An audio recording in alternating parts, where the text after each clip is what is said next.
சென்னையில் அதிமுக மாவட்ட செயலாளர்கள் கூட்டம் இன்று நடக்கிறது.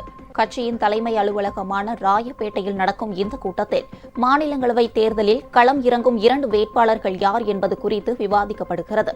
இதுகுறித்த கூடுதல் தகவல்களை தருகிறார் எமது செய்தியாளர் நந்தினி. அதிமுக மக்களவை வேட்பாளர்களை முடிவு செய்வதற்காக அக்கட்சியின் மாவட்ட செயலாளர்கள் மற்றும் மூத்த நிர்வாகிகளுடன் ஆலோசனை கூட்டம் இன்று நடைபெறுகிறது. குறிப்பாக தமிழ்நாட்டில் இருந்து 6 மாநிலங்களவை உறுப்பினர்களை தேர்வு செய்வதற்கான தேர்தல் ஜூன் 19ஆம் தேதி நடைபெற உள்ளது.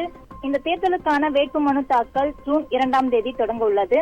அதன்படி சட்டமன்றத்தில் உள்ள எம்எல்ஏக்களின் எண்ணிக்கை அடிப்படையில் திமுகவுக்கு 4 இடங்களும் அதிமுகவுக்கு 2 இடங்களும் கிடைக்கும். அதன்படி திமுக சார்பில் போட்டியிடும் 3 வேட்பாளர்கள் நேற்று அறிவிக்கப்பட்டுவிட்டது. மேலும் ஒரு இடம் மக்கள் நீதி மய்யம் தலைவர் கமல்ஹாசனுக்கு வழங்கப்பட்டுள்ளது. இந்த நிலையில் அதிமுக மாநிலங்களவை உறுப்பினர்களை முடிவு செய்வதற்காக அக்கட்சியின் பொதுச் செயலாளர் எடப்பாடி பழனிசாமி தலைமையில் இன்னும் சற்று நேரத்தில் தொடங்கும் மாவட்ட செயலாளர்கள் ஆலோசனை கூட்டம் கழக நிர்வாகிகளுடனும் கலந்து கொள்கிறார்.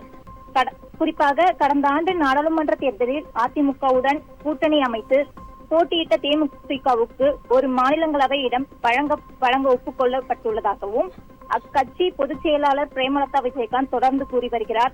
அதன்படி அதிமுகவின் நிலைப்பாட்டை பொறுத்திருந்து பார்ப்போம் எனவும் அவர் கூறியிருந்தார். இந்த நிலையில் தேமுதிகவுக்கு மாநிலங்களவை வழங்கப்படுமா அல்லது 2 இடங்களும் அதிமுகவே வேட்பாளர்களை நிறுத்துமா என்பது இன்றைய கூட்டத்தில் முடிவு செய்யப்படும்.